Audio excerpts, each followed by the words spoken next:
Bismillahirrahmanirrahim. Hukum-hukum salat.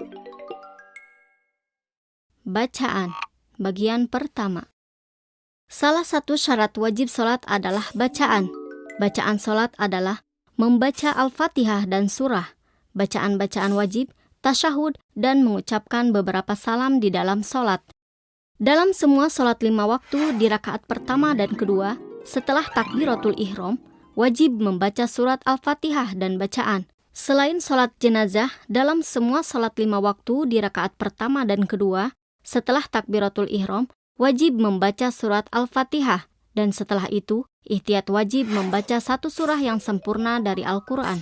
Tentunya dalam salat-salat sunnah yang tidak disebutkan membaca surah-surah tertentu, maka boleh hanya membaca Al-Fatihah saja dan tidak membaca surah lain. Tapi secara umum, dalam semua salat, boleh memilih semua surah dalam Al-Quran sebagai bacaan. Tentunya, selain dari 4 surah yang memiliki sujud wajib, dan dikecualikan surah Al-Fil dan Quraisy. Begitu pula surah Ad-Duha dan surah Al-Insyirah yang terhitung sebagai satu surah.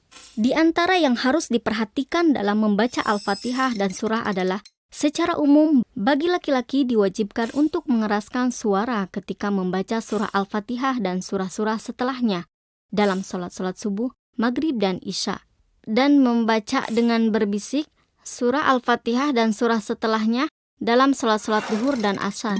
Begitu pula bagi perempuan diwajibkan membaca dengan berbisik surah Al-Fatihah dan surah setelahnya dalam salat-salat zuhur dan asar. Namun, dalam salat-salat subuh, maghrib, dan isya, bacaan Al-Fatihah dan surah setelahnya boleh memilih dibaca dengan berbisik atau dikeraskan.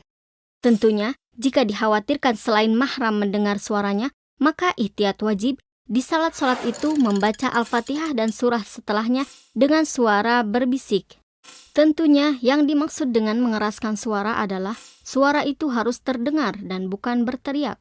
Bahkan jika berteriak, maka salatnya menjadi batal. Begitu pula maksud dari memelankan bacaan, yakni tidak mengeluarkan suara dan membaca Al-Fatihah dan surah setelahnya seperti orang yang sedang berbisik dan bukannya melafalkan di dalam hati. Namun, jika seseorang dikarenakan lupa, misalnya memelankan suara di salat isya atau mengeraskan suara di salat zuhur, maka salatnya tidak batal. Tetapi ketika dia teringat, maka harus melanjutkan salatnya dan membacanya dengan cara yang benar. Lanjutan pembahasan yang berhubungan dengan bacaan akan dijelaskan di bagian selanjutnya.